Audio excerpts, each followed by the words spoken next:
Is the raw data still available on the system? Yes, that is untampered with, that is uncopied? It is. It is. Yes.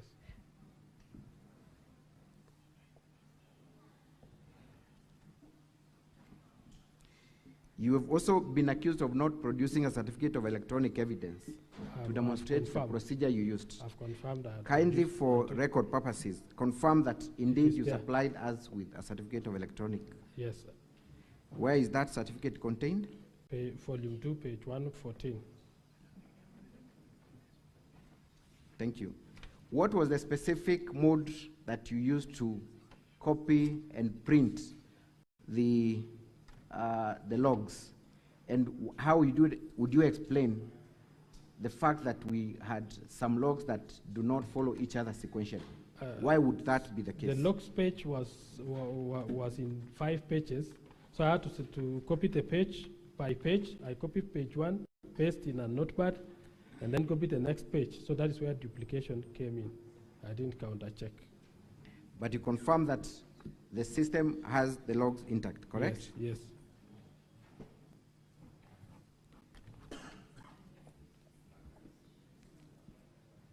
Does the system audit show that there were votes that were received from any other court apart from the county assembly's chambers? No.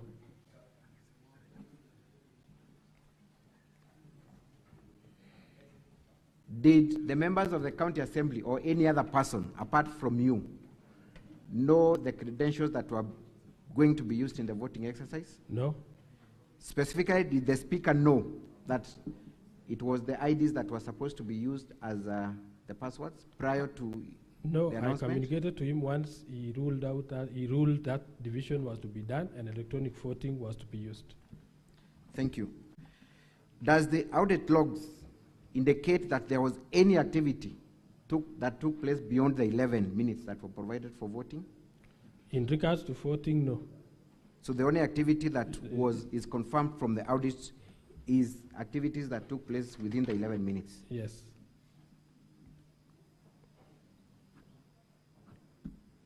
Who gave directions for extension of voting time from 5 minutes to 11? The speaker? It is the speaker. Yes. So you cannot then be accused of extending the voting period without the permission of the speaker, correct? Yes. Could a voter log in at any other time other than the time the system was activated? Before or after voting? Anytime, before and after. Could anyone access and vote? They not vote, but they would log in and the message will be voting has ended. So if someone logged in right now, the message, they will not be able to vote, correct? Yes. And what if they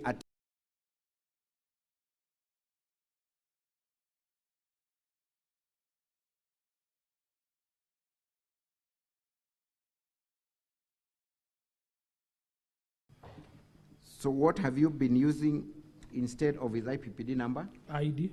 His ID. Yes. Has that been the case for all other functions other than for voting purposes? Yes. Explain also the discrepancy with Honorable Dora. Even Dora, she was working with a government institution, but transfer of the file was not successful. So we haven't received a IPPD number linked to Kericho County Assembly. So for all other functions, you still do not use our IPPD number? Yes, we don't have.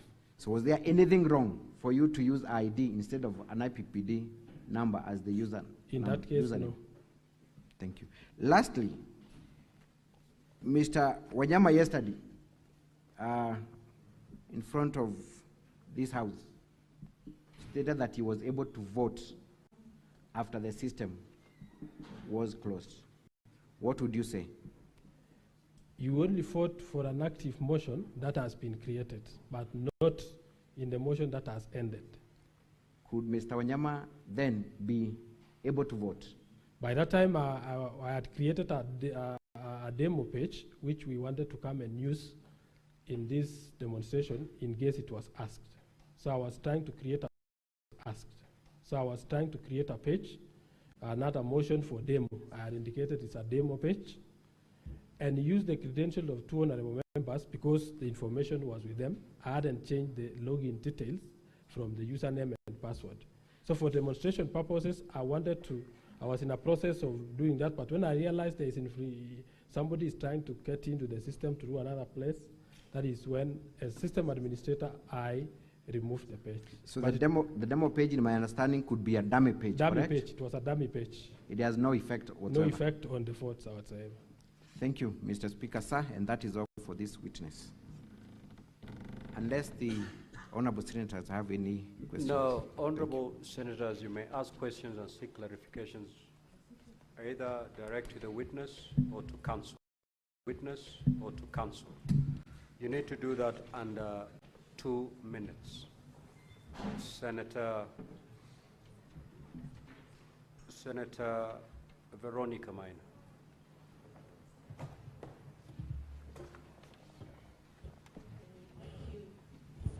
Thank you, Honorable Speaker. I will ask directly to the witness. I want you to go to page 17. Let's say from page 13 to 17. The one that has the system audit logs and the username that you chose to apply together with the password. It is true that that username, being the IPPD number, Yes. together with ID, was information that was available to the Secretariat at the Assembly. True?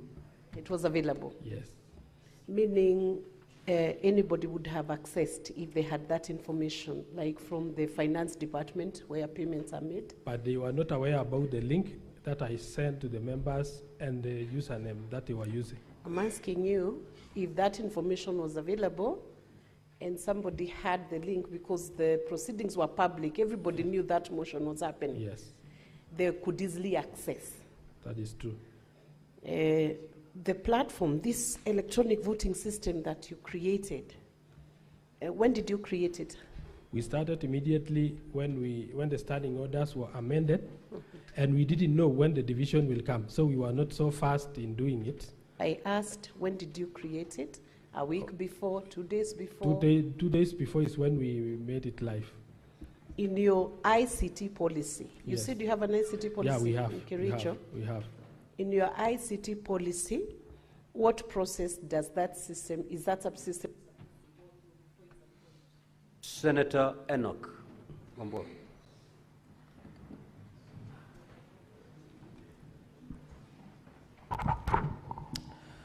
So thank you, Mr. Speaker. Mr. Speaker, I will ask my 2 or 3 questions to the IT expert. First, I want to know whether the IP address is assigned to a gadget or to an individual. The IP address, under the IP address, the first two numbers, that is like 105.106, is assigned to the network. That is to the network. Then the rest is assigned to the gadget. Mr. Speaker, I asked that question because I also have some knowledge on IT. It is impossible to get more than one login using the same credentials at the same time. If you have logged in Yes. using whatever password you have used or whatever IPPD address you've been assigned, you have to log out and log in afresh. That is true. You cannot log in twice at the same time. And yet I see on page 13 of volume 4A, there is a person that has logged in twice at the same time, voted 2 seconds later, and until this document was brought to us, that person is still logged in. They did not log out. I want to understand from the IT expert How is it that there are some people that logged in and logged out? Senator Gathuri.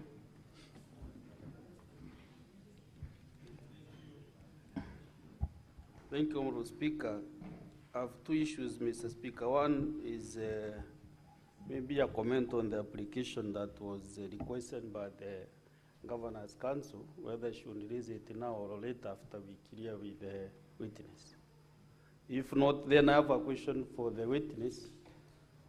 He has alluded to the fact that this system was never tested before by the MCAs. And you know, not everybody is an ICT expert.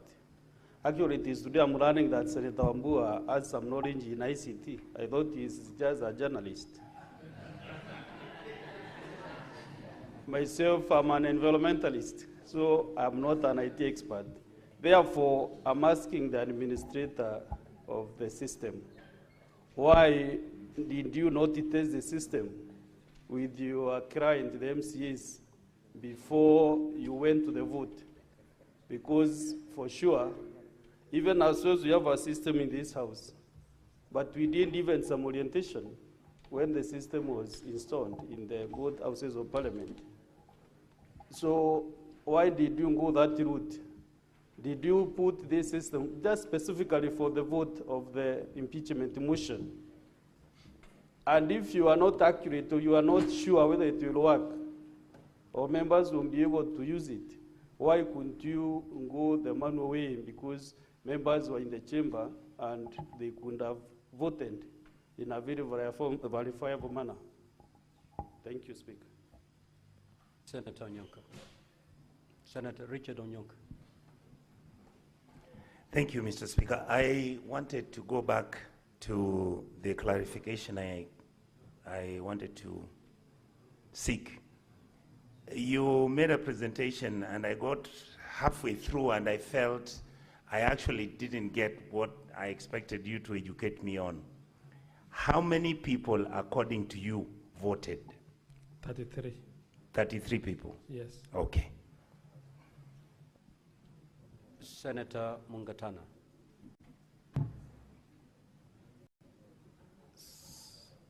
Thank you, Mr. Speaker. Mr. Speaker, we also have our voting system, like the Deputy Speaker has said.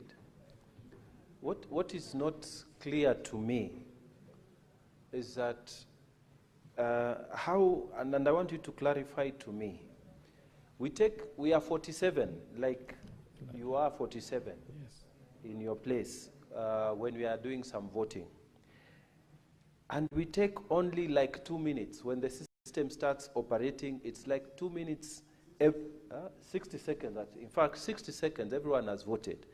Now, you say it is 5 minutes for you. I'm wondering, okay, your standing orders allows for 5 minutes, but then you tell us you had 11 minutes, 44 seconds. What was happening in between here? Is this system really foolproof? And then you say you are camping in the system as the systems administrator. Is it really foolproof? I want you to clear to me and make me confident that there was nothing fishy going on between that period of time. I submit, Mr. Speaker. Senator Kajuang. Mr. Speaker, for the record, I'm an IT expert with verifiable credentials and background. Mr. Speaker, my friend in the profession, there are 4 MCAs who it is contested that whether they voted or not. 3 of them, Chepkirui Edna Tonui, Bosubet Kibet Hillary, and Martin Kiplangat, had the same IP on voting, 41, 139, 237, 129. Could you explain how that occurred?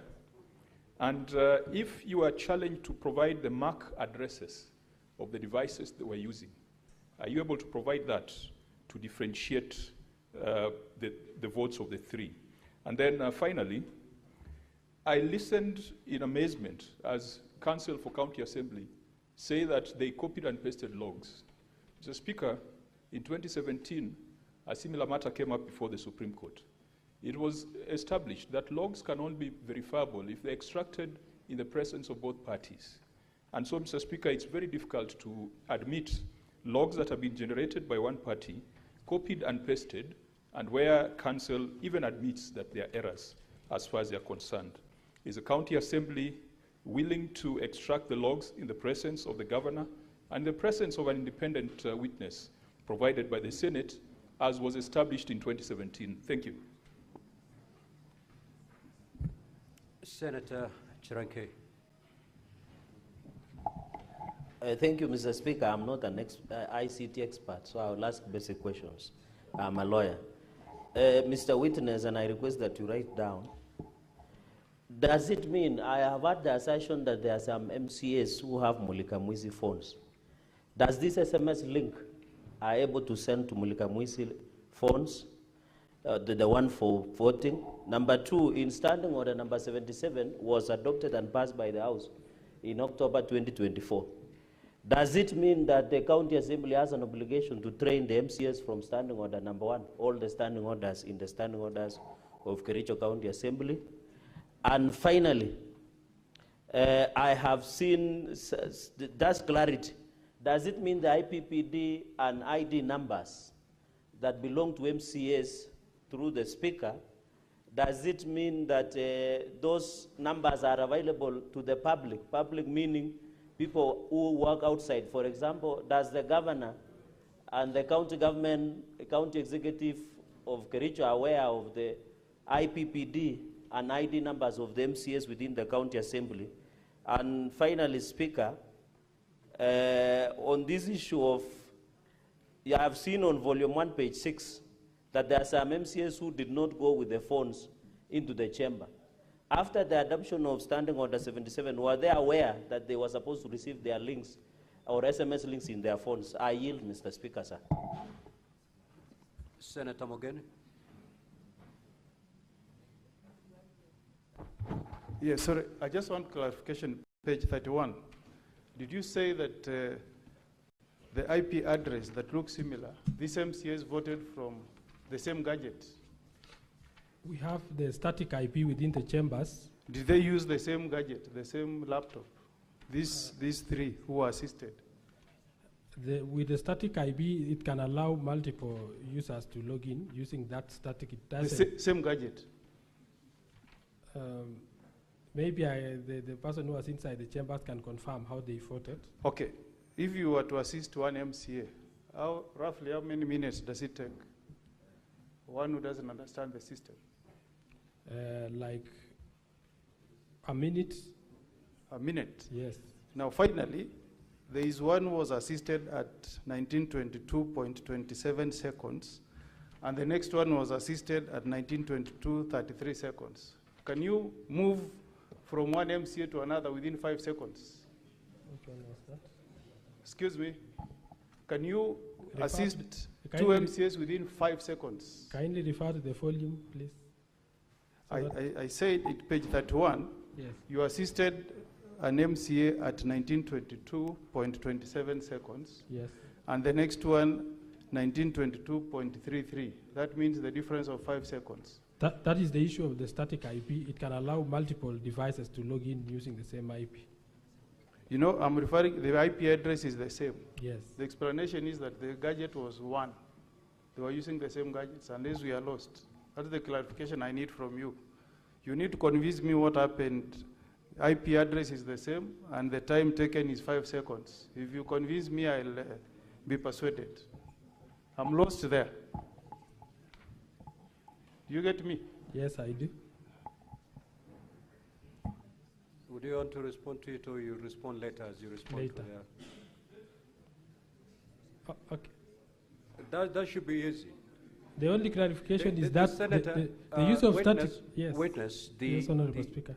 Let me make it easier. The senator is referring to the assisted MCAs. If they're not assisted, then they can log in at the same time because they're not assisted. Yes. But these ones were being assisted. I So you assist one, yes. you clear with one, then you go assist the other one.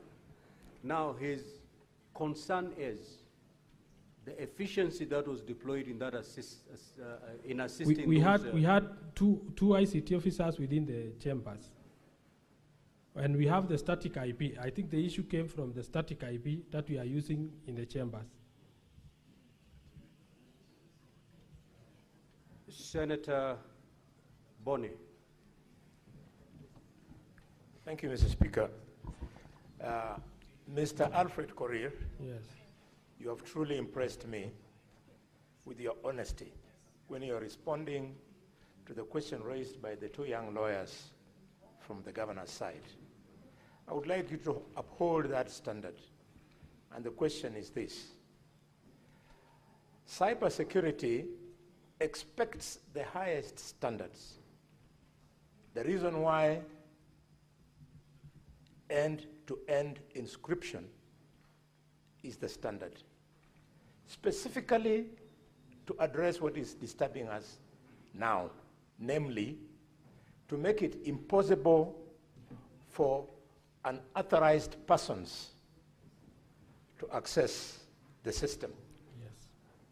So given that you honestly accepted that your system is not foolproof, do you still want the Senate to use your evidence to remove the governor when it was porous? That's question number one. The last question, since you've said you're the expert, who asked you to advise the County Assembly of Kericho to use a system which you, the expert, knew was porous? Senator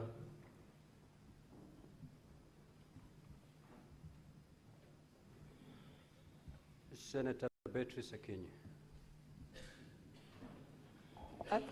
Thank you, Your Excellency, the Speaker.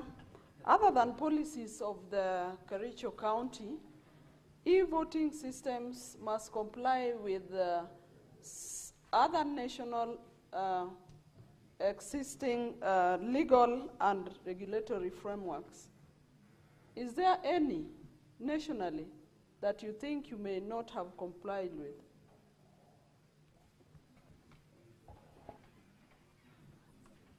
Senator Thangwa.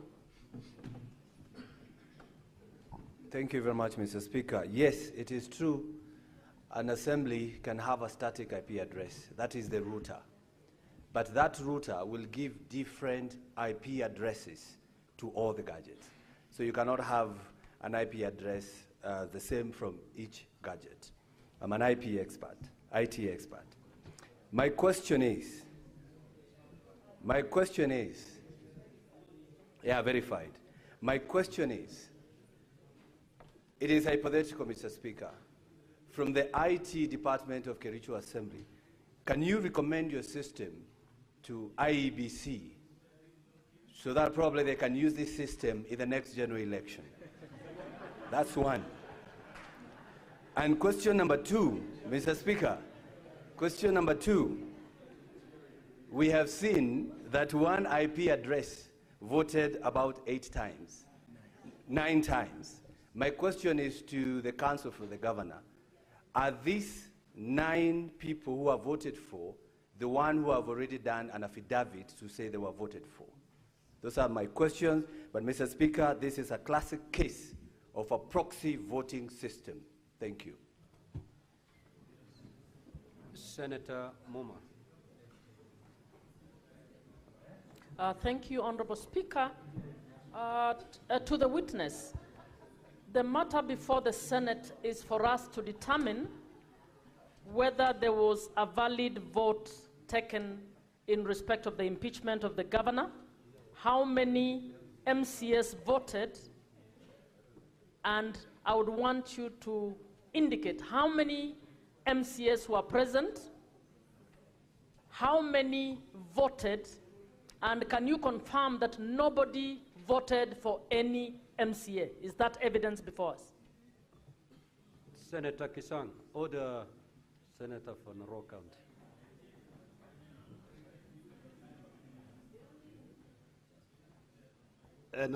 Thank you, Speaker. Speaker, mine are two questions. Question number one is, who made the decision to use a system that had not been used before on a critical matter like this? Secondly, as the County Assembly of Kericho, are you registered as a data processor and data controller or not? Number three is, as an IT expert, yourself and myself, I have 34 years of practice. Did you send the IBBD numbers and IT number and ID numbers as bulk, or you sent to each person individually? And what was the use of using? Because I believe each MCA, they know their own IBBD numbers and they know their IDs. Do you have a system also to regularly assist the MCAs to change their passwords? Thank you, Mr. Speaker. Senator Edi.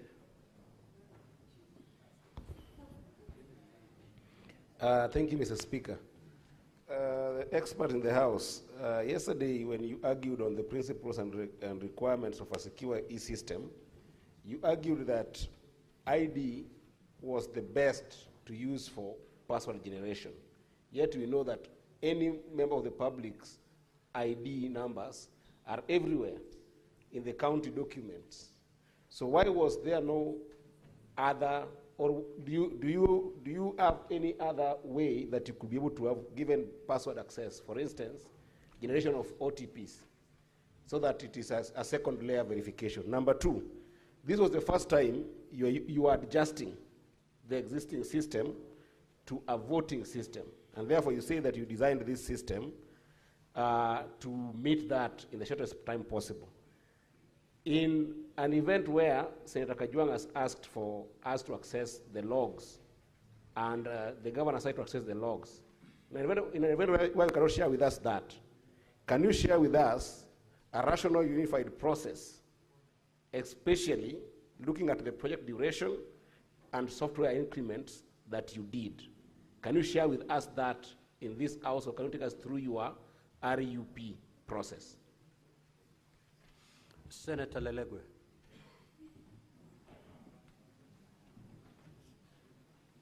Thank you, Mr. Speaker. Alfred, I want to point you to page 12, where it's contained, where message confirmation report is contained on electronic voting link. In that page, I wanted you to confirm whether that link is manually or system generated.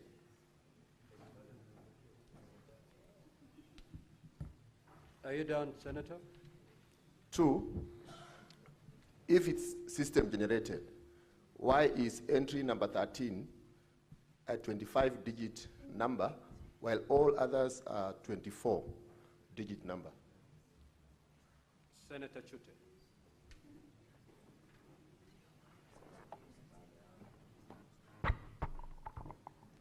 Thank you very much, Honorable Speaker. To the witness, it is your evidence that you've said each member takes a minute. And on page 29 to page 32, 9 persons voted on the same IP address. And it is your evidence also, said there are 2 devices in the premises.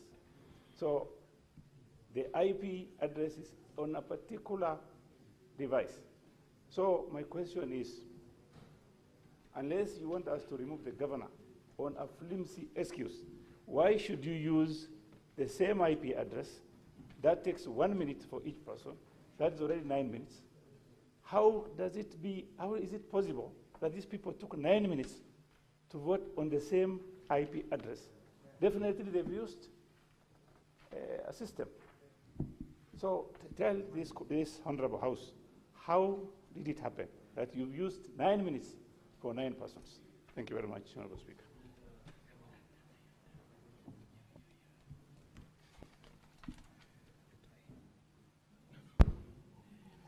Thank you very much, Mr. Speaker. Mr. Speaker, I wanted to know from the witness, For how long have they been using the electronic voting system in the County Assembly of Kericho?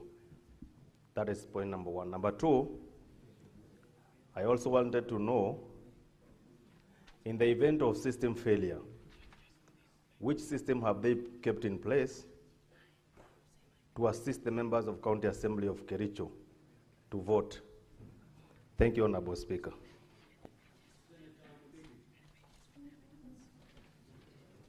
Thank you, Bwana Speaker.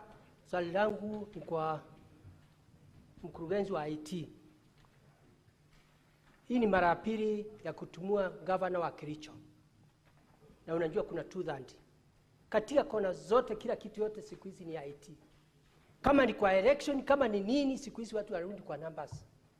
Na kama ulikuwa unataka kusaidia watu wa Kericho na Kenya mzima, kwa nini wakati kazi ilianza ya kufoti, wakati system ileta shida, kwa sababu macho yote ilikuwa kwa wewe hata kama uko ndani ya shamba, kwa nini au kusimamisha mara moja ndio uweze kusema system ni mbaya, ndio uweze kusema kuwaambia, kwa sababu wakati wa voting ndio uweze waende kusema kutafuta watu wawili wa kusema yes na no wasimamishwe pale, ndio waweze kupata tudhandi. Bwana Speaker, swali langu ni hilo.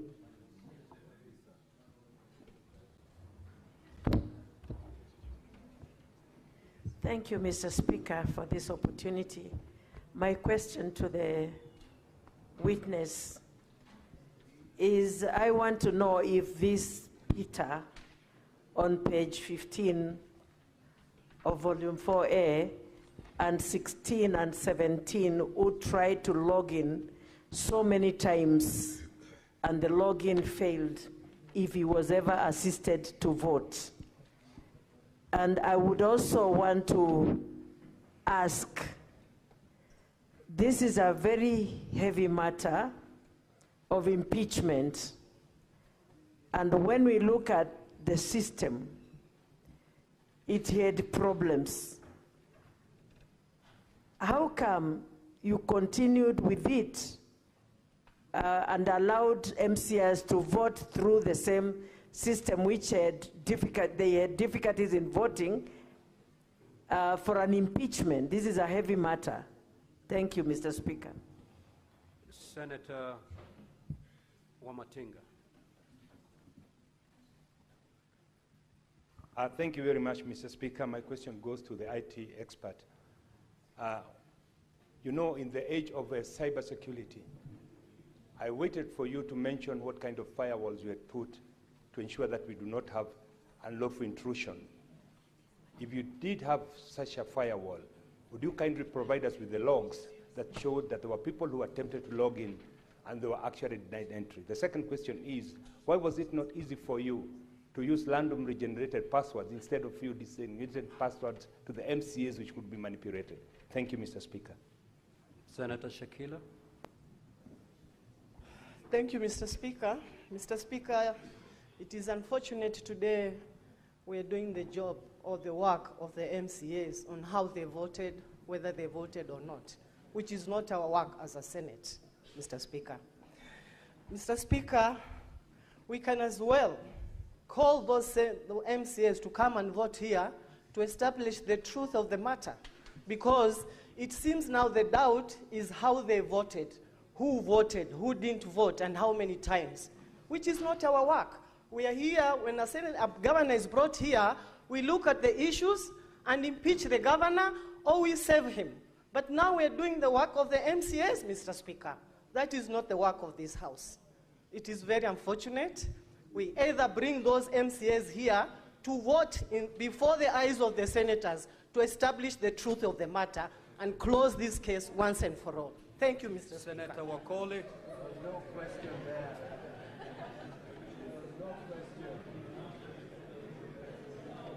Asante.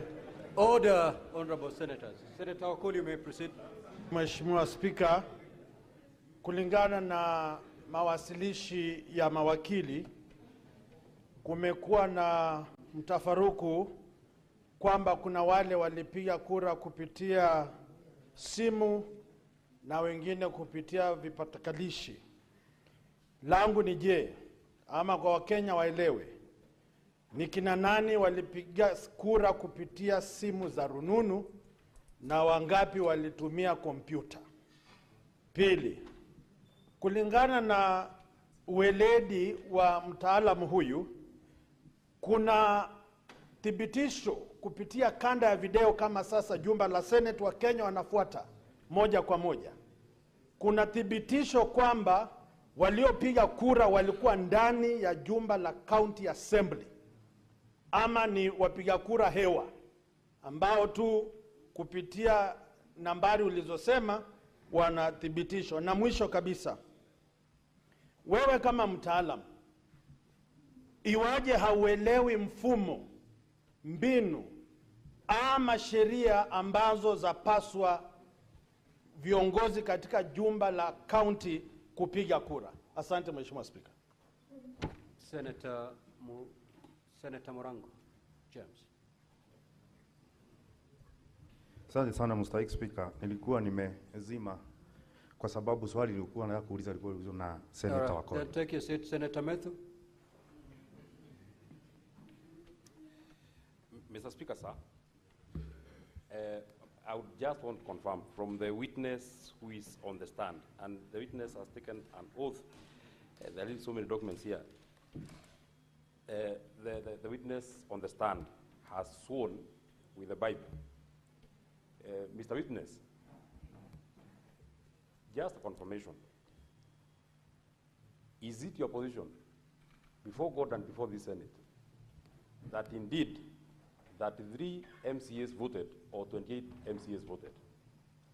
That would be my first concern. And the second one, do you actually also know the implication of the oath that you have taken before this House if it is later found out, indeed because it can be found out, that not 33 MCAs voted and 28 voted? Do you actually know the implication of that oath that you have taken as a witness before this House? Senator Abbas. Thank you, Mr. Speaker. If you go to volume 4A, page 12, if you look at the bulk SMS that has been sent, if you look at the bulk of SMS that has been sent, there are 28 out of the 47.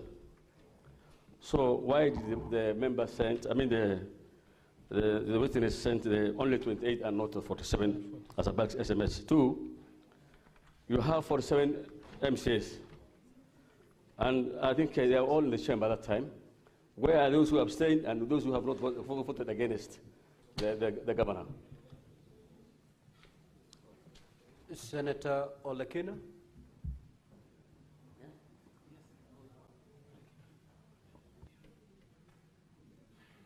Thank you, Mr. Speaker. Mr. Speaker, let me just get some clarification in terms of the IP addresses. I was listening to the counsel for the governor cross-examining the witness and referred to the issue of the IP address. And the first question which was asked, which is what I want clarity, is whether or not one device or two devices can use the same IP address. That is a question. Number two, the question goes to the witness. I want to know whether at the Kericho County Assembly there is a Wi-Fi router or all the MCAs vote using their unique phone numbers. Whether there is one Wi-Fi router that produces one static IP address that is shared among several devices, or whether each of those members of the assembly are using their own phones to be able to vote. And finally, whether the device which was used based on the IP addresses listed on page 29, 30, and 31, the one that you allege were assisted voters, whether the laptop which was used to exercise this vote was sharing the same IP address, or the same router, or the same Wi-Fi? Because I heard you saying that you get fiber from Safaricom. Thank you, Mr. Speaker. Witness, you may now respond to those queries. Thank you very much, Honorable Speaker and Honorable Senators. I'll start by the question about the Wi-Fi and the users within the Assembly. We have a Wi-Fi that is dedicated to the chambers, and I've said it has a static IP. That's why it's picking exact IP all along. But I'll make my assistant come and clarify very well whether the multiple devices that access. The multiple access using the static IP, I believe the IP can be used by more than one device. So that's why it happened in several pages here. Number two, members use either laptops or their phones to vote, and we are allocated a laptop in the chambers for voting. On the implication of the oath, I understand, Honorable Senator Matthew, that I know the implications, and on the number of MCAs who voted from the system, I can say as an administrator there are 33 votes casted, and the authenticity of the votes, because there are 4 contesting the votes, is what as an expert at the back end, since I was not in the chambers, cannot confirm. When the members take their stand, they will confirm whether they voted or somebody actually voted on their behalf. On confirmation of votes within, that one I think I've talked about. There is an issue about the firewalls, and I can confirm. Mr. Witness, is it possible to mention the question that you are responding to? The senator who asked the question. I didn't note the name of the senators. Oh. So I'll just answer them. So on the password generation, where I used the IDs, that was the easiest method for my honorable members of Kericho County Assembly to remember immediately the ID because of the timelines of 5 minutes. I've realized the Senate has got a voting system that is taking a minute because there are these electronic voting machines. Should they have had the electronic voting machines, it could have been faster. So I was thinking of the best way, they can easily log in and cast their votes with the shortest time possible.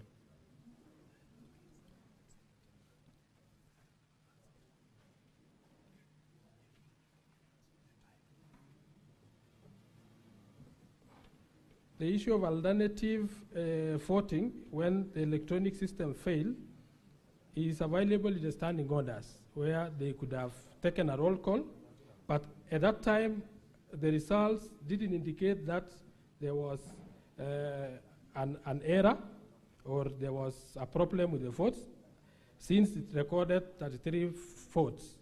So the other members who didn't vote remain in pending. That shows they didn't trigger the voting pattern, and that is why under the display dashboard, we only have 0-0 because they didn't log in to either abstain in the system or vote no.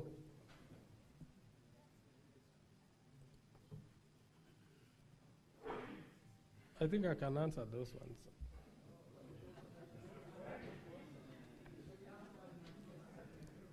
I've not chosen to answer. I'm trying to.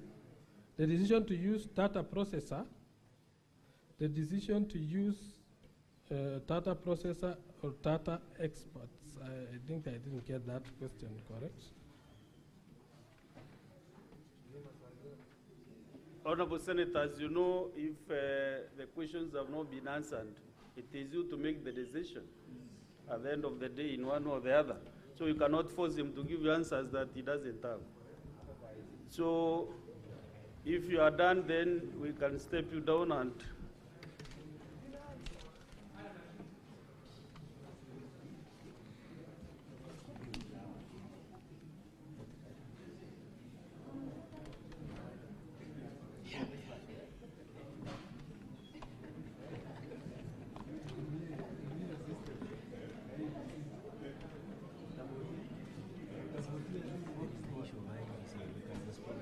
Yes. Order, senators, order. Yes, counsel for the governor, what is it? Mr. Speaker, sir, there was Order, one question. members. There was one question directed at us by Honorable Karongo on whether the part of the MCS we are contending did not vote are part of the 9 who were voted using the same IP address. And we want to confirm 3 of them are there. The first one is at page 31, MCA marked as 2022-029-61-110 nominated. That's Edna Chepkemoi. So we are looking at volume 2, page 31. I am looking at the column marked MCS. Volume 4A, sorry, volume 4A. Or let me use the column of word, page 31, volume 4A. Let me use the column for word. So there is an MCA for Kipkelion, and then below the Kipkelion MCA is nominated. That is the one, the nominated one is Edna Chepkemoi, who was voted for, and the affidavit is at page 128 in volume 1 of the governor's bundle.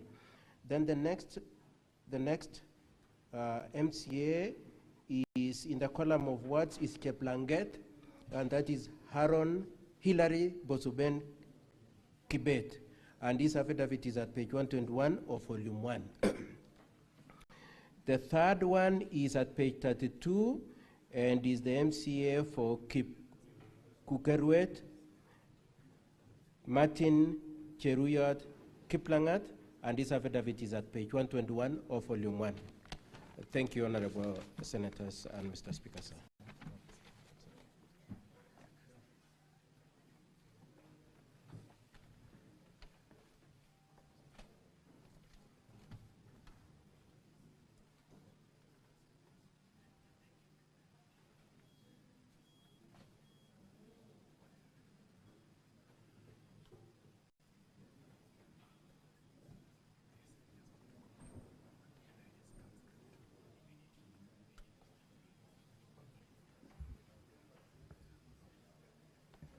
Well, I was of the impression that the main witness will maybe take time to respond to the many queries, but I'm told he opted to leave it at that. Okay, so were there any queries directed to any other party other than the witness? So that we proceed. Okay, so then we will. Now, honorable senators, before, yes. There was a query that I raised, but I thought both parties would respond to it on whether we should take the logs as they are, considering they were extracted by one party without the involvement of the other party. And I referred to the 2017 presidential election, where some precedent was established. So I don't know whether the Governor's Council is happy with that. My observation on that. Now, before we allow the team from the County Assembly call the next witness, there was a request that had been made by the Council for the Governor, and I want to proceed to make a ruling. Council, just take your seat, please. Okay. What is your point of order?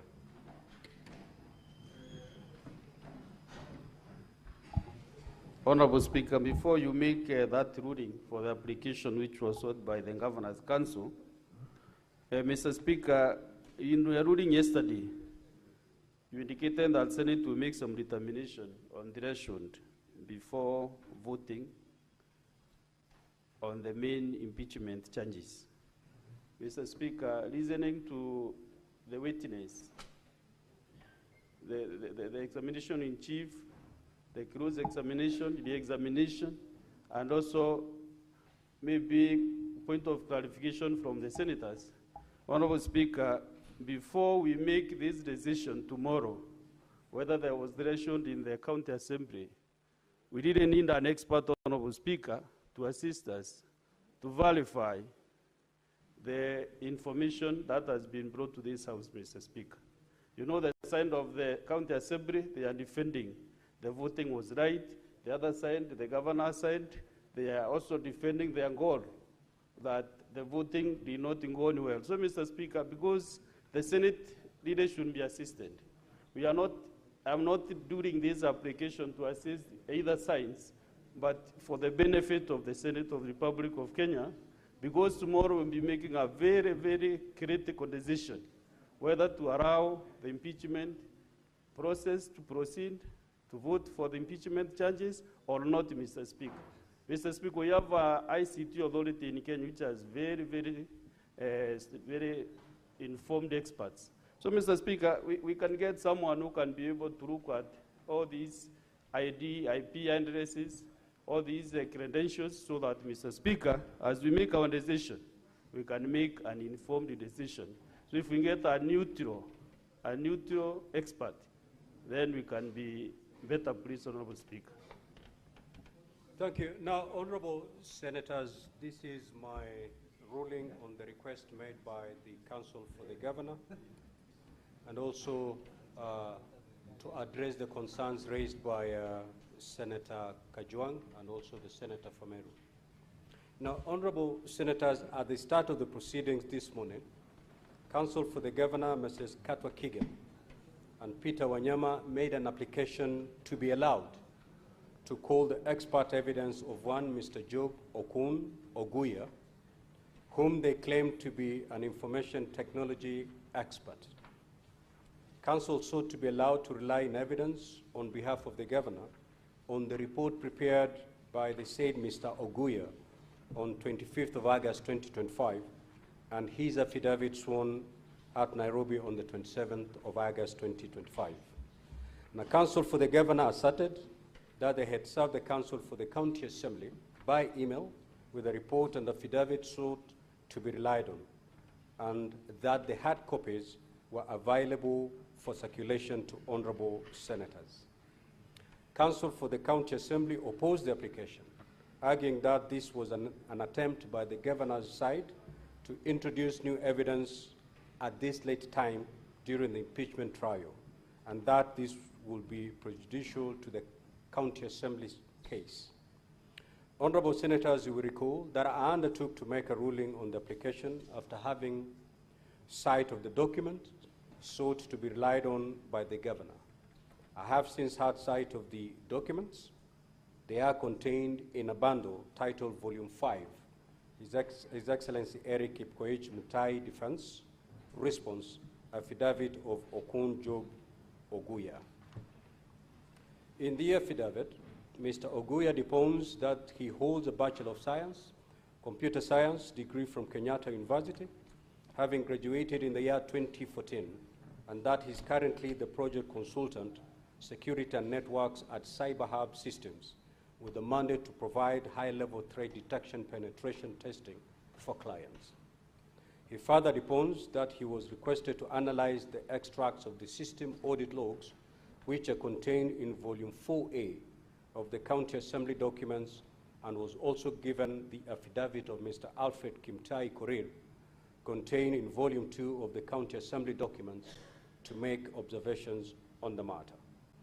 Honorable Senators, Mr. Oguya deposed that he undertook a cybersecurity audit of Kericho County Assembly electronic voting system and made observations contained in a report, which report was also attached. Now, Honorable Senators recall that yesterday, in disallowing the preliminary objection raised by the Governor's side, contesting the voting system and the threshold of the vote at the Kericho County Assembly, I ruled, among other things, that no summary determination of this matter is possible without these witnesses taking the stand to give evidence and being subjected to cross-examination in the usual manner. I further ruled that the only way for the Senate to determine this question is to receive evidence on the matter, evaluate the same, and make a finding one way or the other on the preponderance of evidence. Now, Honorable Senators, Rule 10 of the Rules of Procedure for Hearing and Determination of the Proposed Removal from Office by Impeachment of a Governor provides as follows. The Senate may, at the request of the County Assembly, or the governor invite or summon any person to appear and give evidence before the Senate. Rule 2 of the said rules make it very clear that the impeachment proceedings are an investigation to determine whether the particulars of the allegations against the governor have been substantiated. Now, honorable senators, on the basis of the importance of the question on the voting system and the voting process that was undertaken, and noting the ruling that I made yesterday, and on the strength of Rule 10 of the Rules of Procedure, I will allow the application by counsel for the governor to admit the affidavit by Mr. Job Okun Oguya and his report on the cybersecurity audit on the Kericho County Assembly electronic voting system. I find that the opposition by the County Assembly to the application is outweighed by the need for the Senate to get to the root of the voting system and the voting process. No prejudice will be suffered by the County Assembly if the Senate establishes the truth on this matter. I also note that for similar reasons yesterday, I allowed the County Assembly's application to provide documentation which had been referred in its submitted documents but had not been attached. Now, honorable senators, in allowing the governor to call its expert witness, I direct that the governor's side will have to accommodate the witness within its time as already allocated. The evidence of the witness will also be limited to matters raised in the evidence of the County Assembly. The witness will be subject to cross-examination in the usual manner. Honorable senators, I also wish to make an additional ruling on this matter. It has become apparent from hearing the evidence so far adduced in this case and the examination, cross-examination, and re-examination of Mr. Alfred Korir Kimtai, Head of Information Communication and Technology, Kericho County Assembly, as well as the request by the governor's application to call the expert witness, that the Senate requires neutral, impartial, and dispassionate advice on the matter away from the witnesses of the parties. Indeed, this was referred to by Senator Moses Kajwang, MP, when seeking clarification from the County Assembly witness. Senator Kajwang reminded the Senate of its power to summon any person to assist it in its investigation in an impeachment process. The Senate has indeed invoked this jurisdiction before. For this reason, therefore, I direct the Office of the Clerk to immediately contact the Information Communication Technology ICT Authority of Kenya and request the authority to provide the Senate with 2 ICT experts to come and assist the Senate in this matter. I direct that the Office of the Clerk provides facilities for the 2 experts from the ICT Authority to sit with the head of ICT of Kericho County Assembly and the ICT expert called by the governor, together with the representatives, whether council or otherwise, of the County Assembly and the governor, and for the experts from the ICT Authority to prepare a report for consumption of the Senate. The report, which must be brief and concise, should be submitted to the Office of the Clerk of the Senate not later than 6 p.m. today, Thursday, the 28th of August, 2025, and must answer the following questions. 1, did an electronic voting process take place using the system? 2, is the number of MCAs who voted on the impeachment of the governor verifiable? Number 3, was it possible for any MCA or any other person who had a link to vote on the motion on behalf of an MCA or another MCA? Number 4, how many MCAs voted in the affirmative on the motion to impeach the governor? Number 5, is there any evidence of multiple voting or other compromise of the voting system and or impropriety in the voting system or process? It is so ordered. Next witness. You may, Senator Boni. Mr. Speaker, I thank you for that. And my mind is telling me there is something that the parties might lose if we only receive a written response to the issues you have raised. It might offer them a better opportunity, Mr. Speaker, if we allow that expert takes the witness stand, so that besides responding to the 5 issues you've raised, the parties be given an opportunity to interrogate him further. I believe if we do that, we'll better be enriched, Mr. Speaker. The only person who can table this is the one who would have prepared it, and he can only do that when he takes the oath, tables this, go take us through it, and if you need to get any clarification from the experts, you certainly will be at liberty to do so. Thank you. Next witness. So, Mr. Speaker, before the next witness comes, may I request that you direct the governor's side to give us a copy of their expert affidavit and report? We don't have it. One was transmitted to you via email, but you can be served with a hard copy right now. You may proceed to exchange documents. Let's hear the next witness.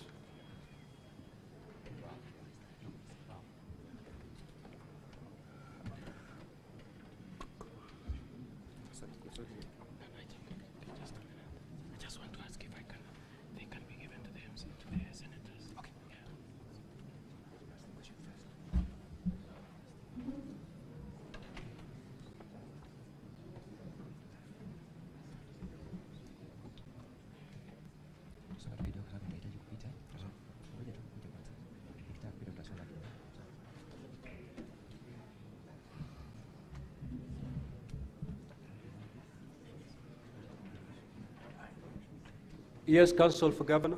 Mr. Speaker, so I was requesting if the hard copies of the said report can be given out to the honorable senators. Absolutely. Thank you very much.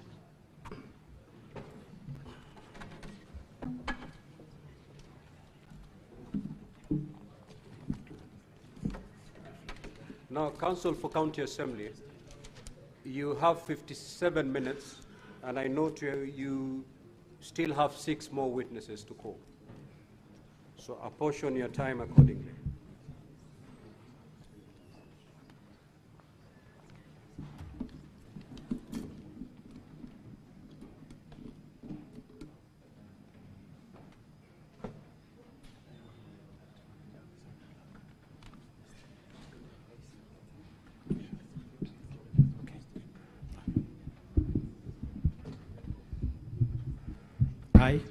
I, Kipko H. Albert, do solemnly swear that the evidence that I shall give before the Senate in respect of the matters before the Senate shall be the truth, the whole truth, and nothing but the truth.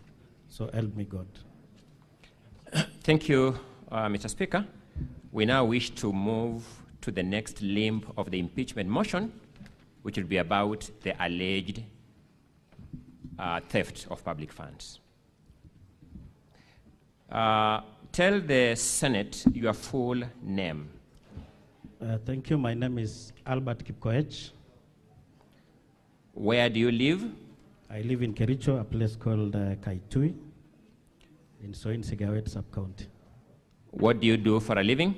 I'm a member of Kericho County Assembly representing Soliat Ward. I understand that means you are an elected member of Kericho County Assembly? Yes, I'm an elected member. What other roles do you discharge officially within Kericho County Assembly? Okay, at the Kericho County Assembly, I'm a chair on on budget appropriation committee. I'm chairing that committee at the Kericho County Assembly. Is there any other committee you may have chaired or been a member of in that county assembly? Okay, last month, that was July, through an establishment of the assembly, I was given a responsibility to chair a committee, an ad hoc committee on fictitious payment. I didn't get it right. The name of the committee, the ad hoc committee? Ad hoc committee on fictitious payment. Thank you so much. So we wish to now move to that committee on fictitious payment. Did that committee do its work as established? Yes, we were given a mandate, and that mandate is in my affidavit, paragraph 8. And the first thing that we did... Allow me to put the question. So let me take you a step further and ask this question as follows. Have you presented an affidavit before the Senate? Yes. It is in my, in volume 2. Are you able to give us the page? Is that the affidavit at pages 51 to 78 of volume 2? Yes. Do you stand by the contents of the affidavit at pages 51 to 78 of volume 2? Yes, I stand. Allow me then to briefly move to the mandate of that committee. What made that committee to be established as an ad hoc committee? Okay, on 10th July 2025, His Excellency Deputy Governor Fred Kirui wrote a letter to the Assembly on issues on financial impropriety. And that is what made the County Assembly to establish an ad hoc committee. Thank you so much. Let's go to how you discharged your mandate as a committee. How did you get or take evidence as a committee? The first thing that we did is that we invited witnesses, and it is in paragraph 9 of my affidavit. And the first witness was Deputy Governor. Because we don't have time, just give us the list of the witnesses. The senators will read for themselves. Just give us the list. Okay, the first list, the first person was Deputy Governor. It is in volume, the invitation letter is in volume 4, page 221. The second person was CC Finance, Jackson Drop. It is also in volume 4, page 222. The third person was Gillian Soy, Director of Procurement. The fourth person was Betsy Jebet, CEO Agriculture. The invitation letter is in volume 4, page 230, and also page 231, because there were two chief officers. Another invitee was Jacqueline Langat. Our invitation letter is in volume 4, page 227. The next person was QS Anderson Terrer, CEO Public Works, Roads and Transport. They will find it, the invitation letter is also in volume 4, page 229. Keblangat Richard Mitei, CEO Water.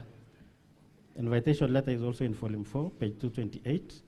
And the other witness was Dr. Daffet Chiruyot, CEO Health Services. It is also in volume 4, page 225. Then CPA Kenneth Omondi. And the last person was Richard Toney, Chief Officer Education. The invitation letter is also in volume 4, page 224.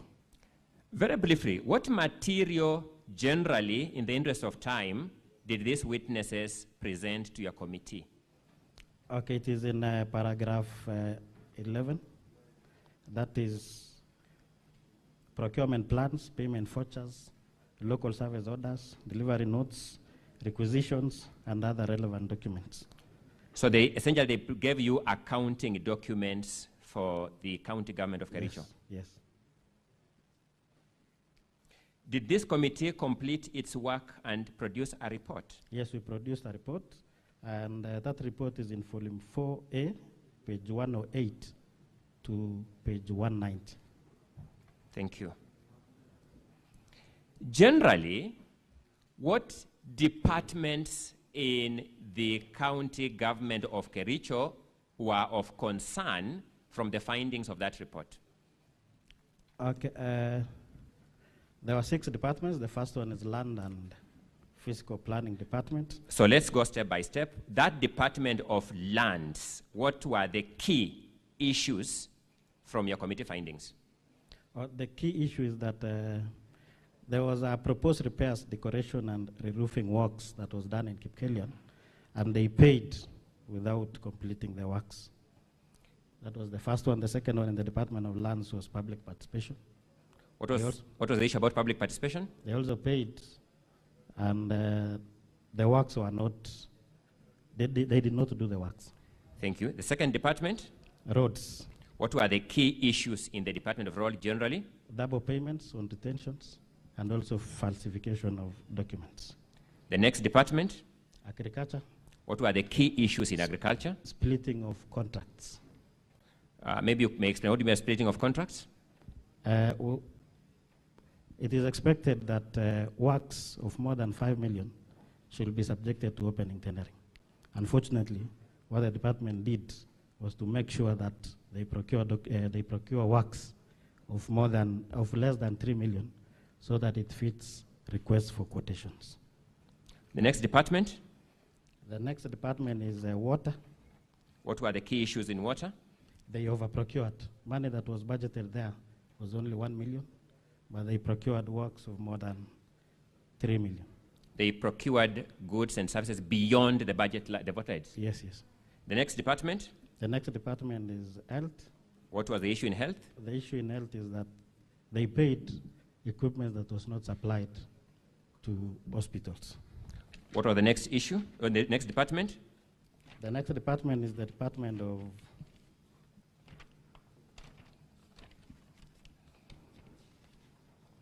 Finance. What were the key issues in finance? The key issues in finance was there was no documents, especially... documents to support or to do what? Yes, to support payment. And I can take honorable members to page 74, whereby there is a table there. For example, Finch Focus Limited. That's enough. I'll come to the specifics in a short while because I can see time is running and we need to manage time properly. Allow us to sample some of these matters, and at this juncture, I'll be asking the ICT team to put for us on the screen the image in volume 6A at page 16. The image in volume 6A at page 16. And as they do that, allow me to draw your attention. Volume 6A of the County Assembly's documents, a thin volume, very thin, at page 16. As the ICT team is putting up, Mr. Speaker, you may direct them so that we see it up. I'll be going to the next question that we save on time.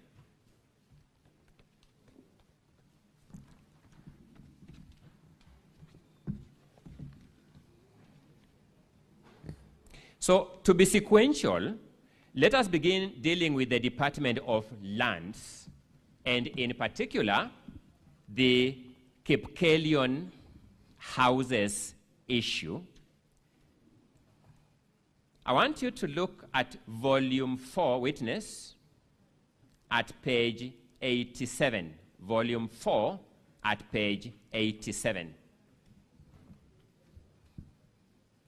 And answer the following question. What document is at volume 4, page 87? Voucher. What is the project in respect that voucher is generated? The project is maintenance of lands, housing, and physical planning offices, buildings. How much money is that voucher paying out? 2,999,000. Was that payment made before or after the commencement of the work of your ad hoc committee? Before. Look at the screens in the house. Did you visit the site of that project? Yes, we visited the sites on the 30th July, and we took those No, photos. give us a full date. 30th July of which year? 2025. Is that image a correct representation of the houses you saw in Kipkelion on 30th July, 2025? Yes. Please wait for me to finish, then you answer for the Hansard. Is that image the correct representation of the house you found on 30th July 2025? Yes, it is the correct. We took those photos as a committee. Let us now go to page 129 of volume 4. What document do you see at that page? A contract. Oh, a BQ, sorry. BQ. Just repeat, what document do you see at page 129 of volume 4? Yeah, bill of quantities. The bills of quantities in respect of which project? I proposed repairs and redecorations to council houses, the 15 in number. And it was signed by county quantity surveyor on the 5th September 2024. Is the house we are seeing on that screen, the ICT may have to leave the screen on, I don't know why it's going into sleeping mode. Thank you. Is the house we are seeing on that screen the subject matter of that bill of quantities? Yes, yes. Let's just pick one item because time is running, the roofing element in the BQ. What does the BQ prescribe as to be done on the roofing? Okay, the BQ says that it allows for careful removal of the asbestos roof. Let's look at the screen. Is the asbestos roof removed? No. Proceed. Okay, it also says that and cut away is directed by the project manager. Is that element of the BQ undertaken from what you can see on the screen? No. Next. Allow for replacement of defective timber work for roofing, for example, rafters and purlins. Was that done? No. Next. Supply and fix pre-painted resin coat 115 profile sheet gauge. Those are resin coat iron sheets. Yes, yes. Is that work undertaken? No. Anything else? Another one is allow for the production of facial board to the pitch board roof as directed by the project manager. I'll stop there because time is running. What is the payment status in respect of this project? It was paid. How much money was paid? 2,999,000. Let us look at the same volume 4 at page 128. What is there is interim payment certificate. Who prepared that interim payment certificate? County quantity surveyor. When is it dated?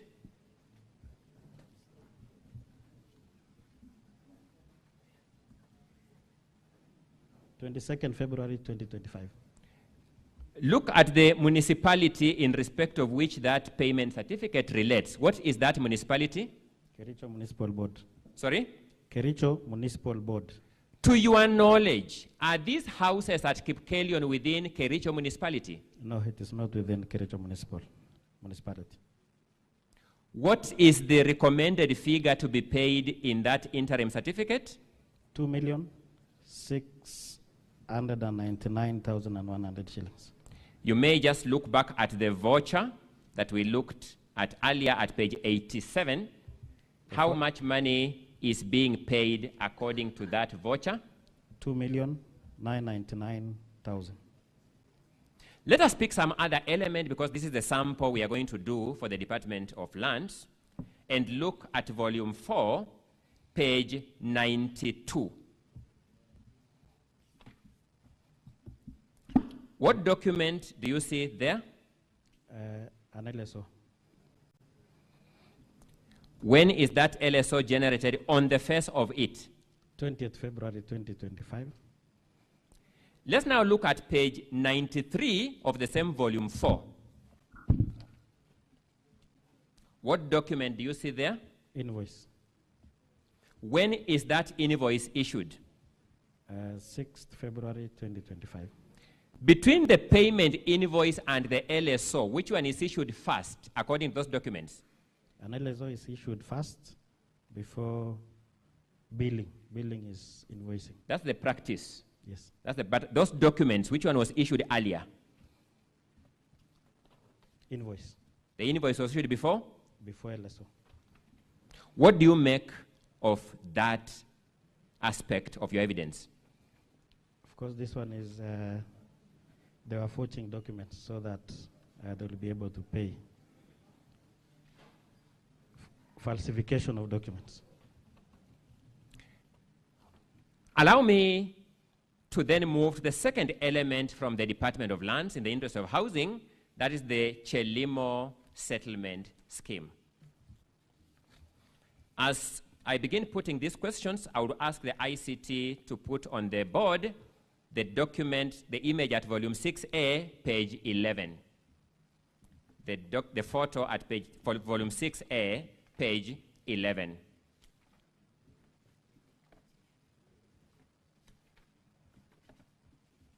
Look at volume 4 on your end, witness, page 38. Volume 4, page 38. What do you see there? A payment voucher. What is being paid for? Provisions of catering services. Provision of? Catering services. How much money is being paid under that, in that voucher for catering services? 2,985,000. Repeat? 2,985,000. 2,985,000 for catering services. Yes. Look at volume 4B. Volume 4B. at page 445.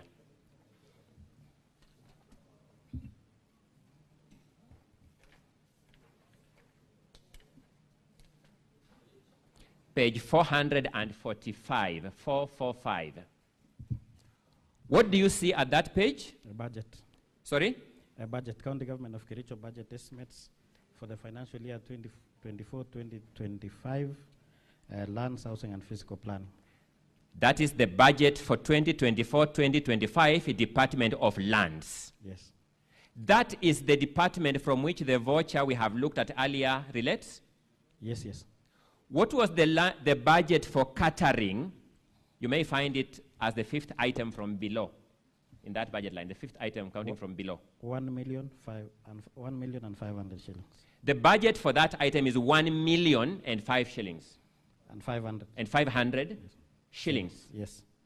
How much money is the voucher paying? 2,985,000. Is that payment within the budget? No, it's more than the budget.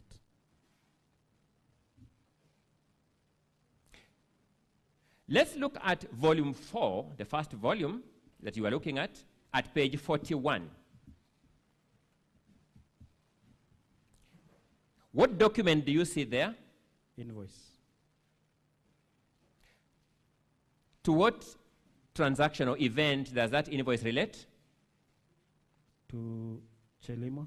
The same transaction we are looking at in this Yes. line of questions? Yes, with a figure of 2,985,000.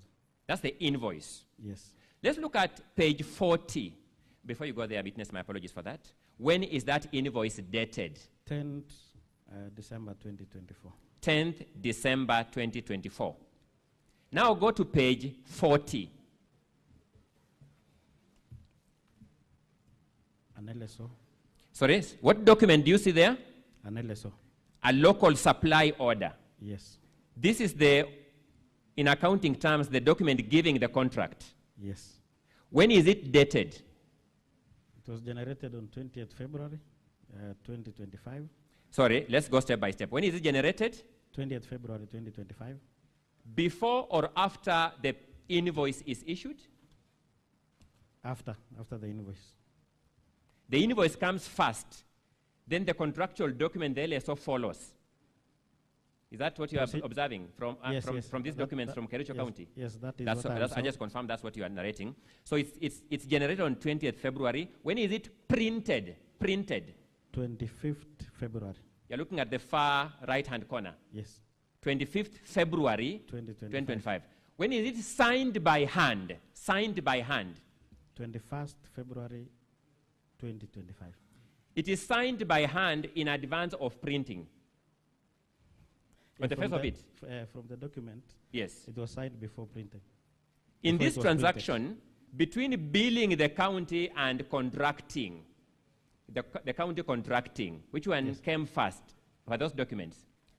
Billing came first. The county was billed first, then it contracted later. Yes.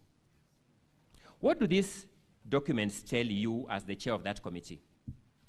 Okay, our observation is that they were trying to do forgery because, as you can see, they were in a hurry to make sure that they have prepared documents for payment. We had, I had requested for volume 6A, page 11 to be on the screen. If you can just be returned kindly, I'll run through them very fast in the interest of time. Let's run to now page 13. We're just observing as we go. Sorry. Yes. What are we seeing in that image? Members of the public. Members of the public. Yes. Look at the invoice at page 41. Is there an element of tents being invoiced in that invoice? Yes, it is there. Aya of 100-seater tents. How many? 5. 5 100-seater tents. Yes. Is there an element of a red carpet being billed for? Yes, one red carpet, Aya, 10 meters square. Is there an element of dressed chairs being built for? Yes, 30 of them.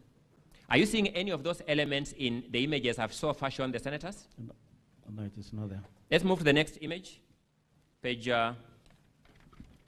14. Are you able to see something in the background there?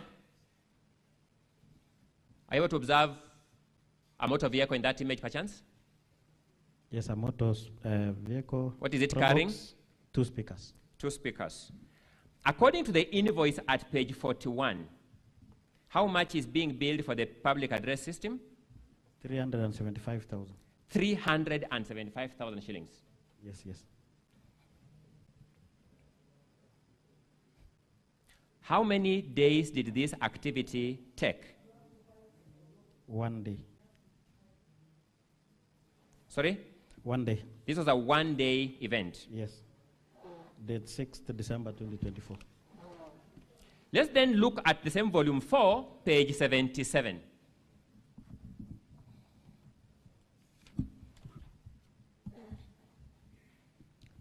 There is a requisition for facilitation during public participation at Chelimo. Internal memo. This is the requisition. How much money is being requisitioned, that requisition? 2,987,500 shillings. This is the same public participation for Chilimo that we are looking at in these photos and invoices. Yes, yes. For how many days was the requisition made? 5 days. There's a requisition for 5 days for an activity that took how many days? 1 day. And the public participation was expected to be done on 18th November 2024 as per that requisition.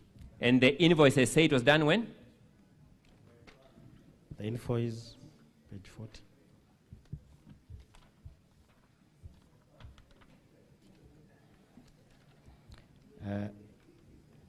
It was only one for 1 day. And the date is 6th December 2024. Thank you as so per- much. Yes. Allow me, in the interest of time, to sample the Department of Roads.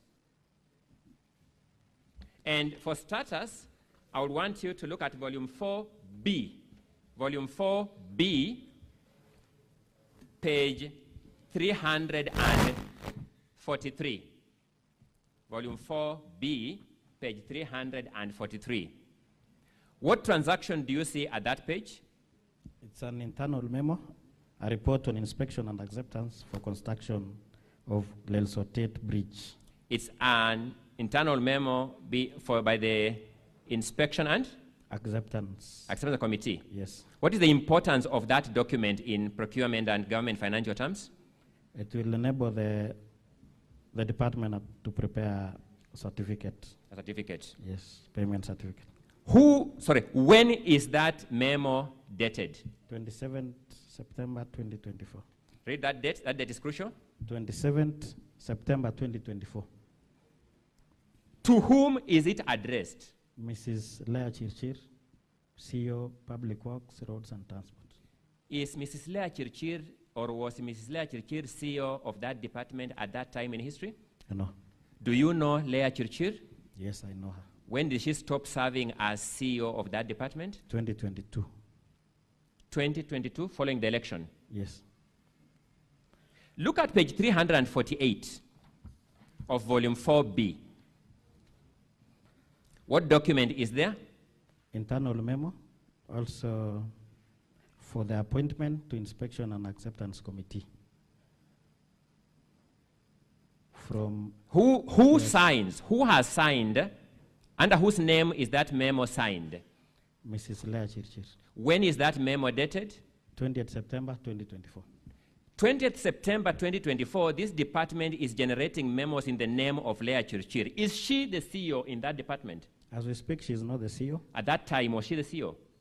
At that time, that date? 20th September 2024. Yeah. No, she was not the CEO. Was she working in Kericho County government generally, to your knowledge? Yeah, she was working from 2017 to 2022 as a CEO. In 2024, was she working there? No. She had left the whole Kericho government structure? Yes, yes. There's a different... What do you make of those observations? Of course, these ones are falsification of documents. They are trying to do a lot of false issues for the purpose of payment.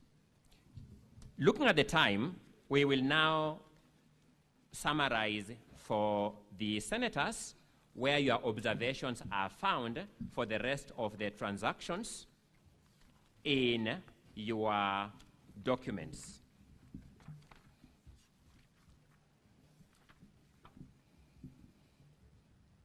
Draw the senator's attention to volume 2, which is where your affidavit is found at page 63.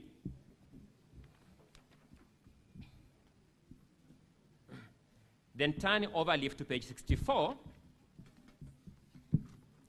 and tell them what that table represents. Okay, Honorable Speaker and Honorable Senators, I prepared this table to show the double payments. The double payments for? For roads department. Sorry? For roads department. For what aspect of the roads department, the whole department? Mostly maintenance of roads and also bridges. Bridges. Yes, box culverts. I want you to look at the second last column. The second last column is first payment. Of what? Of retentions. And the second column? The second payment for the same project, and it's also retention of the same amount. My apologies. Volume number 2, page 65. Just count the binding. 64. 64 now, page 64. Sorry, Council, what is it, Senator Onyonka? I was saying, could you please give us the page reference? Thank because you are so fast. My apologies. And I know you're fighting time. I'm wrestling time. Thank you so much, Senator. Thank you so much. We are looking at the table in volume 2, and the table starts at page 64. Volume 2, the table starts at page 64. So, just so that we don't miss the point, what do you say this table represents? It represents a double payment of retention fees. Where did you get this data from? From the retention register. From the retention register? Yes.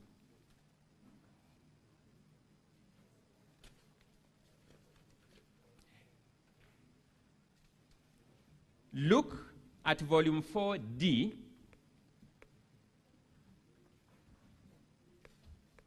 For dog, at pages 221 to 244.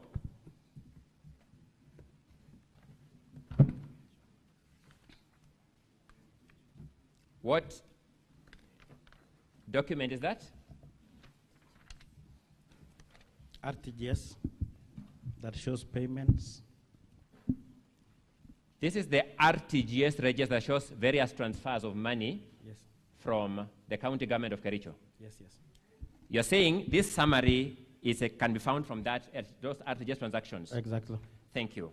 In the interest of time, explain to the senator what table that is found at page 68 represents. Volume 2, my apologies for that. Volume 2, page 68. Okay, at page 68, these are the companies that was fully paid, and later on, they were also paid retentions. Just in a half a minute, tell us what you mean by fully paid, then finally paid retentions. When they were paying for these contracts, they paid without retaining the retention money. So the original payment is without retention? Yes. Then subsequently also see retentions being paid? Yes. Then, very fast, let's move to the table at page 74 of volume 2.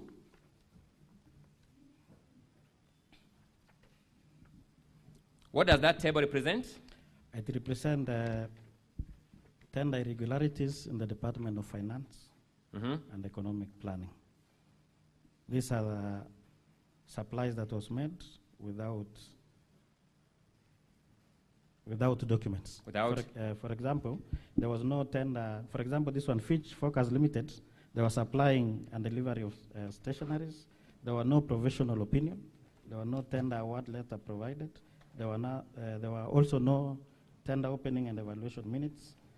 And there was also no inventory in the form of ledgers, that is S11, or S13 provided.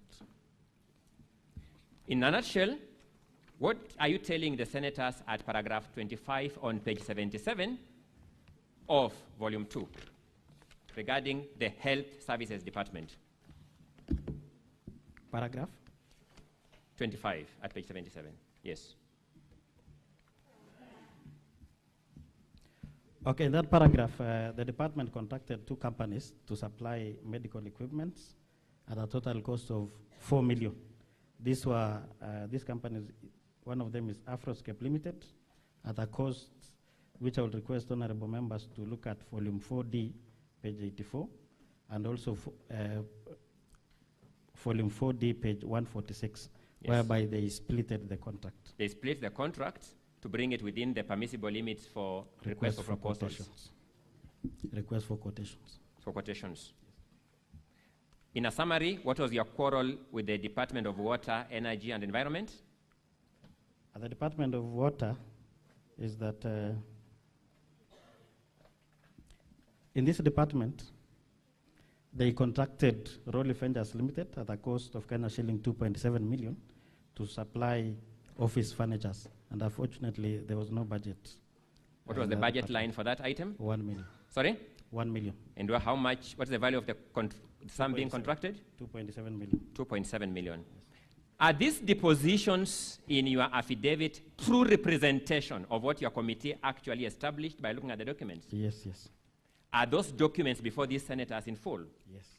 Are you adopting the contents of those documents as your evidence? Yes, I adopt. The governor then says, you never gave him time to implement these findings. What do you say to that, to the senators? What I can say is that the governor is obligated to make, especially when he sees those things happening in his government, he's supposed to have acted on it. For example, whistleblower whistled on 10th June 2025 that there was fictitious payment. So he was supposed to act or to look at all those departments that is affected so that he sees if these things are real or not. You're saying instead of waiting for the assembly. You're saying the alarm bell was by the whistleblower way back in June? In July. In July. 10th, yes. The governor took no action? Yes. As we stand before this Senate, do you know of any action the governor has taken to this in respect of these transactions? So far, no. He has taken none.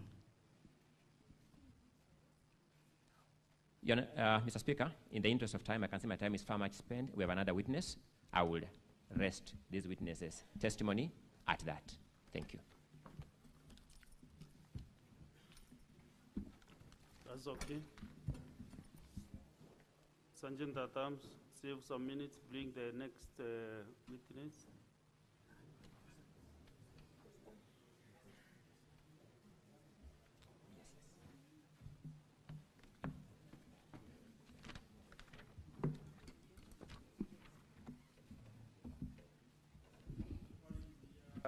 We are embarrassing of the time. You can go ahead, Council of the Governor.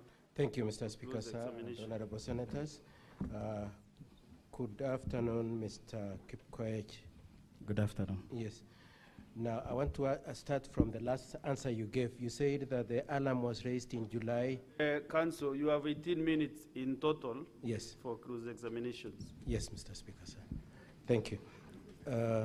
You said the alarm was raised in July? Yes, July 10th, 2025. July 10th, 2025. Yes. And the impeachment, the motion was moved for impeachment on which date? 6th of August, isn't it? I cannot confirm that. You don't know when the motion was moved? The only person who can confirm that is the move of the motion.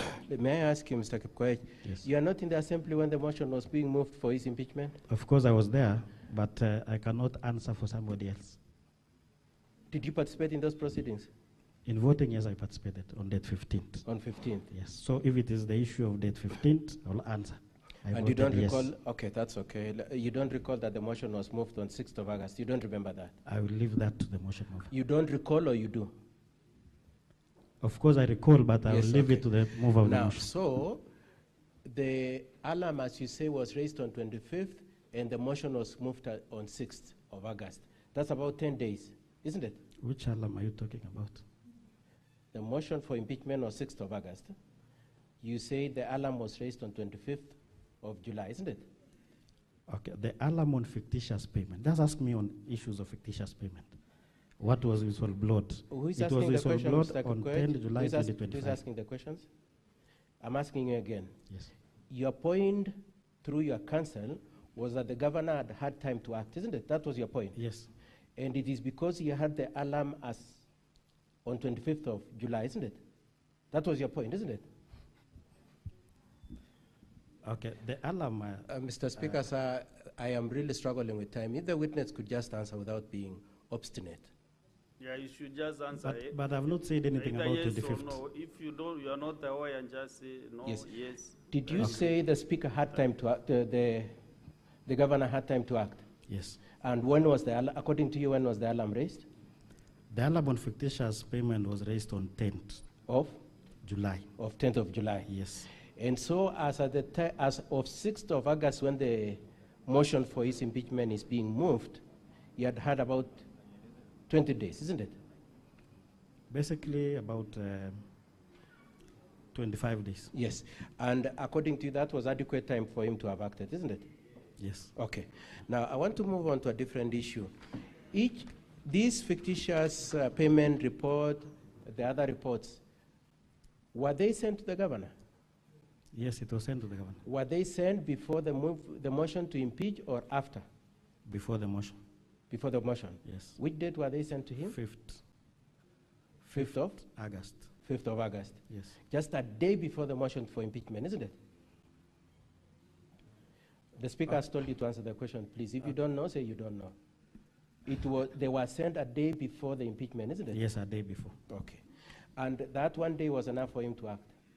He had enough time from the Let me ask you a 10th. different question. On 10th of July, when you say the alarm was raised, do you have any document showing that indeed a communication raising the alarm was made? During, in the report, you Please just answer my question. In the totality of the documents you've brought to court, do you have any document saying, I can place my finger on this document showing that indeed the governor was notified on 10th of July that there are improprieties in the county? I don't have. You don't have. Okay. And each of those reports provided for time to act, isn't it? Yes. These fictitious payment and all the other reports gave timelines within which the governor was to act, isn't it? Yes. And by the time the motion is being moved on 6th of August, that time had not expired, had it? It had not expired. It had not expired. Thank you very much. Now, the whistleblower, according to your paragraph 3, is the deputy governor, isn't it? Yes. That deputy governor deputizes the governor himself, isn't it? Yes, yes. Have you moved to impeach him because he's equally responsible? We have not. You have not? Yes. Firstly, So just a minute, Council. Yes, Mr. Speaker. The House is supposed to rise at 1, but the use of standing order at 4:2. I want to extend for 15 more minutes so that you can conclude your close examination. Thank you, Mr. Speaker, sir. The motion, the whistleblower was the deputy governor, and you confirm you haven't moved to impeach him, have you? There is no impeachment. There is no impeachment. Yes. And if this impeachment succeeds, he is the beneficiary, isn't it? Isn't it? Of course. Yeah, of course, yes. Okay, now, so you have taken us through issues. May I summarize the issues you've raised? You've raised issues of contracts on works and goods. You've raised issues of improprieties in procurements, including splitting contracts and payment of money. Those are the issues you've raised, isn't it? Yes, yes. Now, when you are presiding over this committee on fictitious payments, did you find anywhere where the governor had signed any of the contracts that you're dealing with? Of course, it cannot be. Please answer the question. Did you find anywhere where governor signed? Of course, in terms of signage, no. No. But it cannot happen in all the Please departments. answer my questions. I'm the one asking you questions. Anywhere where he was involved in procurement, that he actually advertised the procurement? No. Anywhere where he was involved in splitting contracts? But council. Please answer my question. But Did you council, find him it cannot anywhere? happen in all the departments. Mr. Speaker, sir, I It is request the either is witness, please incompetent answer my question. or is incomplicit. Witness, Mr. Witness. Please stop that exchange. Just answer questions. Did you find him involved anywhere splitting contracts? No. Did you find him anywhere going to the bank to withdraw money? Signing? Okay. Now, in your committee, you said some people appeared before you, isn't it? Yes, yes. And some of those people in your report, you subsequently recommended action against them, isn't it? Yes. Now, as you speak today, you are coming to support an action against the governor, isn't it? Yes. Now, prior to taking action against the governor, have you taken any action against those people who you found culpable directly? The only person who will take that Please action answer is my the question. governor. Have you taken an action against any of the people you very specifically placed your finger on and said, this one is responsible for splitting tenders, this one was responsible for procuring beyond the budget, this one was responsible for... Yes, we recommended. You've made recommendations? Yes, sir. You've not taken any action? Of course, we don't have that mandate. You don't as the have that assembly. mandate? Yes. Isn't it true that the County Government Act gives you powers to act on CCs? Yes. And have you acted on any but of them? in this case, most of them were CEOs. Okay, and Yes. so what have you done in terms of acting, merely recommending? Yes, on CEOs, we are recommending it to the And the County recommendation Public is Service to Board. who? County Public Service Board. County Public Service Board. And have you set up that Public Service Board? It is in the report. Lastly, just to save on my time, prior to the excitement to bring this impeachment against the governor, did you give him an opportunity to react to your concerns? Did you hear him? Did your committee give him an opportunity to be heard? Of course, what we did... Please answer my question. Did you invite him to respond to your concerns? As the Assembly, there is Please no way we can invite Please the answer governor. my question, Mheshimiwa. Did you invite him to answer any of your concerns? To the Assembly, we don't have that mandate. The only way we can invite the governor is through impeachment. Listen to my question again. You are chairing a committee, isn't it? Yes. Did you invite him to come and answer any of the questions you had? The only... Mr. Speaker, okay. sir, if the witness could answer my question. Yes, we invited him to respond to these issues through impeachment motion, which is here before us. Okay, so let the senators listen. So the only way you invited him is through impeachment motion? Of course. You did not bring him down and ask him about the building you are splashing on the... And that is why he had an opportunity to be in the Assembly on date 15th. And so this impeachment is meant for him to explain how there was improper procurement, why contracts were, any procurements were split, why contracts were not properly executed. That's your point? Yes. Mr. Speaker, sir, thank you very much for the opportunity to cross-examine. And Mr. Kipkoech, thank you for answering my question. Counsel for the County Assembly, do you want to do the examination to the witness?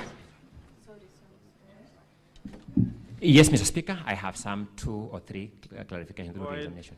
Thank you so much. Who raised the alarm that founded the basis for forming the ad hoc committee? Deputy Governor, His Excellency Fred Kirui. In which department does the Deputy Governor work? In which section of the county structure? Executive or the Assembly? He is the principal assistant of the governor. The principal assistant to the governor is the one who raised these issues? Yes. You've been asked about the Deputy Governor being the principal beneficiary of this impeachment motion. My question to you is, the facts in the Deputy Governor's alarm, when you did your investigation, did you confirm them to be correct or false? The facts he raised, were they eventually confirmed to be correct or false? It was correct. It was correct. Yes. Who supplied you with the documents that helped you to verify the allegations in the DG's alarm? CC Finance. The CEC Finance. CEO Finance and chief officers from the affected departments. To whom is the CEC Finance answerable? To the executive headed by the governor. To the executive headed by the governor. You have been asked as to why you now attribute these actions to the governor without any signature of his on the paper trail. What do you say to that? It cannot be coincidence that all the departments is being affected by all these fictitious payments. It's either the governor is incompetent or is in support. That is all in my re-examination.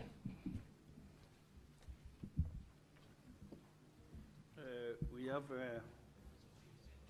more 10 minutes, they can open to the senators. If you need any clarification. Senator Joe Newton.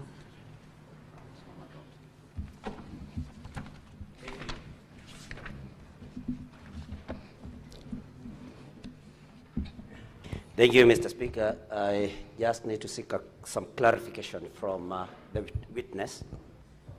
Mr. Witness, when you did this fictitious payment report, you must have been motivated by the need to see that resources in Kericho County government were expended in the right way. Yes, yes. And it is also true that the governor does not or did not sign any of those documents. So once this corruption, because it's corruption, was found to have happened, apart from impeaching the governor, did you as a committee or as a personal level find it necessary to report this crime to EACC as a good resident of Kericho County? Thank you, Mr. Speaker.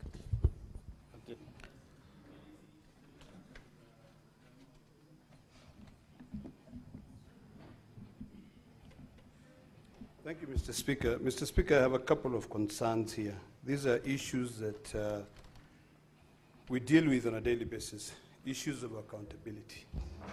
And now I am deliberating on the earlier resolution of the House, as chaired by the Speaker, in terms of calling additional witnesses to be able to verify certain claims which are being raised here. These issues which are being discussed here, Mr. Speaker, relate to the issues of accountability, which falls under two committees of this House. Specifically, the Committee on Public Accounts, Committee of this account. I have followed keenly on the submissions by the Council for the Assembly. I've looked at volume 4, page 87, on the picture which was being displayed on the screens of a building which is supposed to have been paid for 2 million shillings. And all of us here are quite clear. And I've also followed keenly on the issues that have been raised in terms of public participation, on the expenditures which were incurred for that exercise. My concern here is this. The earlier issue that we're dealing with was an issue of technicality. But now we come to the issue of a fiduciary responsibility. The question that I have, and I have two questions for you, Mr. Speaker, is one. Will it be in order? Witness. You know I'm not the witness. Sorry, Senator, will it be a request for you, Mr. Speaker? Will it be in order for us to call for the contractor who was paid this money? Because we're all talking about fighting corruption.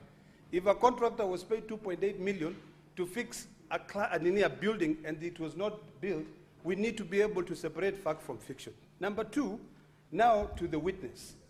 You have indicated that you have carried out a fictitious expenditure report, and you are able to identify these payments, that payments were made. You know, there's one which was overpaid. There was one department that you alleged, the water, I think water, was budgeted for 1 million shillings, but the overpayment was for... My communication and all the time we have been consuming 2 minutes only. Then because of time. Can I finish this? You should have told me that, Mr. Speaker. So just because, conclude. Mr. Speaker, this is a very important matter. Conclude for me. within 1 minute. Okay, thank you, Mr. Speaker.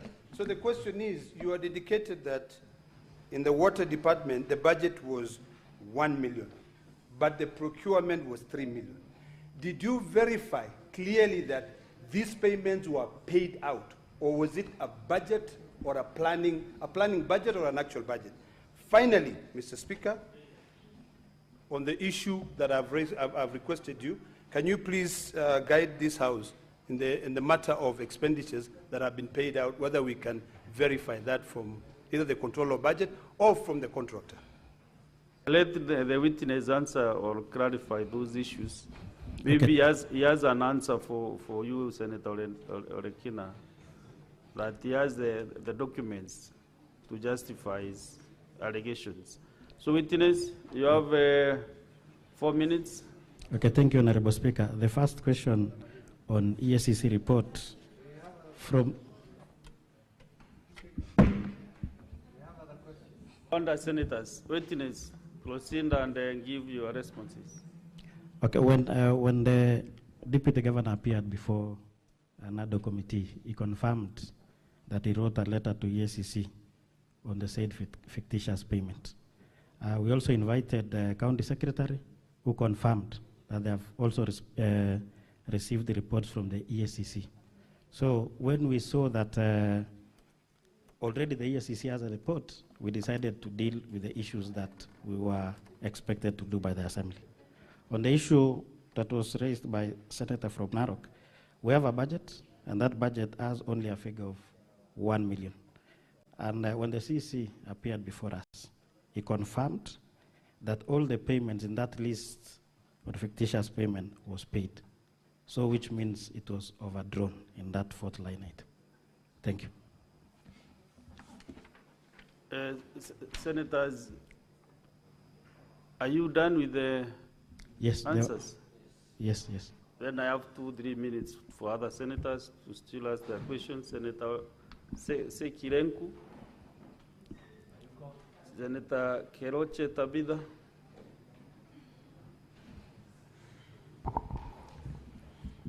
Thank you, Mr. Speaker, sir. I also want to